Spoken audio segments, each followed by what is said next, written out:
Hey, this is the Daily Overpass. My name is Eric and I make apps. Now today I want to talk a little bit about why the 15th of May is significant to me.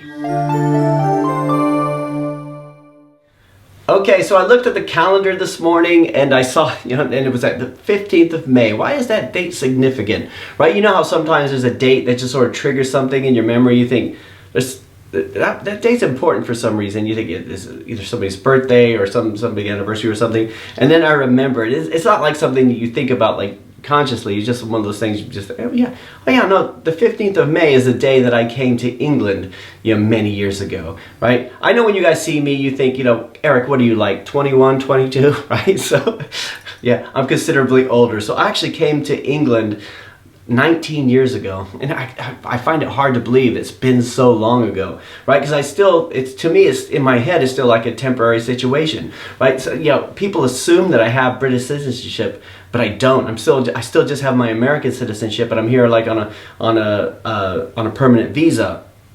Right, so, and I always thought, I always thought I'll be going back any year now, so anytime now I'll be going back soon, so, and I consider myself to be American, still, and despite the fact that my family thinks I have an English accent, but nobody here does. In fact, it's kind of like a liability with Overpass, because people will call and they're looking for like a local app developer, and I'll pick up the phone and they think they got transferred to the States. So, and I get that all the time. I got it on Friday actually, so it's, just one of those things, right? So like nobody here thinks I have a English accent, but my family thinks I do, right? Because you pick up certain things along the way and everything. But, and I always thought, if I knew I was going to be here this long, I'd go for the British citizenship test, and I'm thinking about it now, but I'm thinking it's just kind of because it's a test and a form and all that kind of stuff, so, maybe eventually, right? So we'll see how this Brexit thing goes. So no, it's just, I started thinking about, like, when I came out here, well, there's a lot of, like, little habits and stuff you pick up. You can't help but when you're living someplace, like, you say I go on holiday instead of I go on vacation and stuff like that. It impedes the conversation if you say certain things. So after a while, you just pick up certain things. But I still say go to the bathroom, because people will correct me all the time. They'll say, like, actually, Eric, over here we say go to the toilet. And I thought, well, that sounds kind of crass, right? Like all this stuff that Americans say that's crass, go to the toilet sounds crass. Like when you go to ask about somebody and you say, hey, is Bob around? And they'll say, no, he's in the toilet. Then I'm immediately thinking of Bob sitting on the toilet, which is not what I want to think about. So anyway, I'm never going to adopt that one. But everything else, I'm kind of, I'm mixing in pretty well and everything. So, but anyways, so I've been thinking about it all day, because part of me thinks 19 years. I can't believe 19 years have gone by, right? Because you think, it's, because it's just sort of like one way to another and everything. And then I remember, like, when I came out here 19 years ago, God, my one goal was to find a job. And I talked about this before on a previous video. I think it was number 13, getting to where you weren't supposed to be. How I came out to the UK and I had no real experience. So I guess, 19 years and 1 week ago, I graduated with my degree from Central Missouri State University. I grew up in San Diego. I ended up getting my degree in Missouri, right, in history, so certified history teacher. And I came out here with no experience, no skills at all. And my one overriding goal was I need to find a job. We just had a baby, and I needed to find a job. I gotta take care of my family. So, I can remember, as soon as I got here the next day, getting up, early in the morning, it's like, I need to find a job. I don't know who to call, what to do. I'm walking through the nearby town and, looking for signs in windows that say help wanted and all that stuff, and then buying a bunch of newspapers and sending off resumes to just anyone who would answer, right? And then my first job was working in a dairy, at a factory, packing yogurt into boxes. And again, I talked about all this before, but it's funny now because I think about it, like the last thing I want now is a job, right? It's like, the years that pass and your goals change, like coming over here, I just thought I had very low self-esteem. I'd been in the Army, I'd been through university, and I thought, I'm ready to hit the job market. And then the whole, it's like the whole board changed in the game, right? So all the skills that I had were no longer marketable because I changed countries, and my American history was not really going to help me anymore.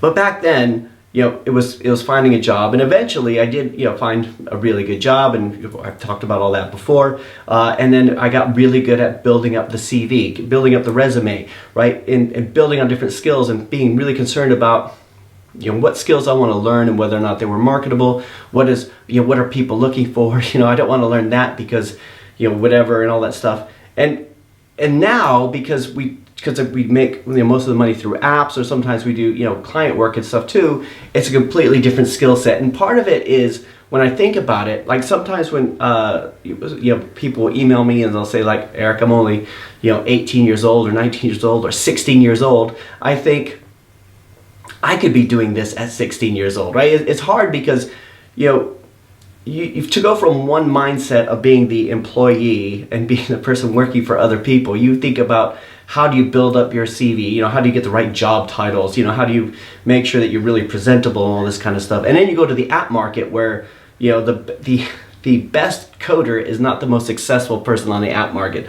The best product isn't the most successful app on the app market, right? It should be, but that's not the way it is. It's not based on merit. It's more on marketing and getting yourself out there and all that kind of stuff. And it's the kind of thing that somebody who is, who doesn't need to have, 19 years of experience can do, right? And that's one of the scary things getting started, when you have so much invested in one story that you just, it's just to leave it all behind, think, it got to the point where I didn't have a problem finding a job anymore. When I came out here, finding a job was like the hardest thing. I thought, if only I could find a job, I will never ever leave it, right? 2 years later, I left it. Like, I found a really good job. 2 years later, I left it, and then it was just sort of bouncing around all over the place.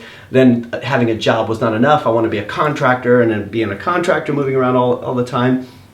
And then after a while, it was like, even being a contractor is too, I don't like this. I'm not building anything. I'm not doing anything on my own. And then, starting, Overpass and finding clients, and then finding clients was not enough, because you think, oh, it's still just building stuff for other people. And then we do our other stuff, and you realize I could have just gone straight to that. But I guess it's all a journey and everything like that. I'm rambling on, and I realize that, part of what I want to say is the nice thing about, the nice thing and the bad thing about the app market and doing something where you're just completely business to consumer or B2C is that it doesn't matter how much experience you have. It doesn't matter, how much, how good your CV looks. It doesn't matter what kind of education you have, as long as you can do the things that you need to do.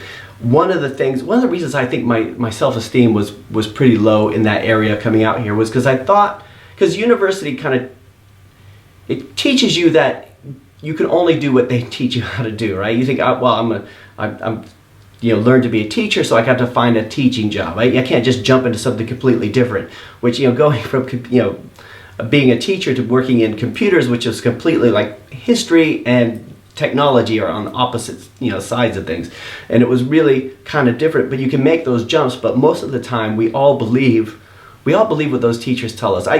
My kids have learned, and it's probably not good, is that I don't really have a high opinion of schools, right? And it's not, I like schools. I think it's good, they're useful, we learn, we socialize, all that kind of stuff. But a lot of the times, it's the teachers who tell us things as we're growing up that sits with us and sits in the back of our minds, right? So when the teacher says, if you don't apply yourself, then you end up working in a gas station or petrol station, I guess now, right? Or if you don't get good grades, you won't go to college or university. And if you don't go to university, then you won't make any money. And if you won't make any money, you're just going to be poor for the rest of your life. And then you grow up and you start looking at jobs or opportunities that you think are outside your reach, because part of it is because of those little scare tactics that they used to get you to study back then, but you still keep them with you. You think, well, I never did apply myself, so I shouldn't really be reaching beyond what I should get, right? So anyway, sorry to ramble on about this. For those of you who are doing what I do, for those of you who are leaving, you're going to try to do something different. You're trying to build something, to build your own app income or your own company, or trying to do something that's outside the norm where you don't have a map. I'm there with you, man. I feel you, right? And it's interesting because you could do it at any age. You could do it at 60. You could do it at 18. You could do it, in this market. As long as you build something, put it out on the app market, see how it does. If it doesn't do well, you put something else out or you tweak it and all this kind of stuff, and we learn from our mistakes, and we're always charging forward, and we're not looking around for advice from everybody else because they don't know either. You know, for those of you who are in that situation with me, you know, don't let it get you down. It's always gotten me down, and you know, it shouldn't do. Anyway, enough rambling. That's it for today. I will talk to you guys tomorrow.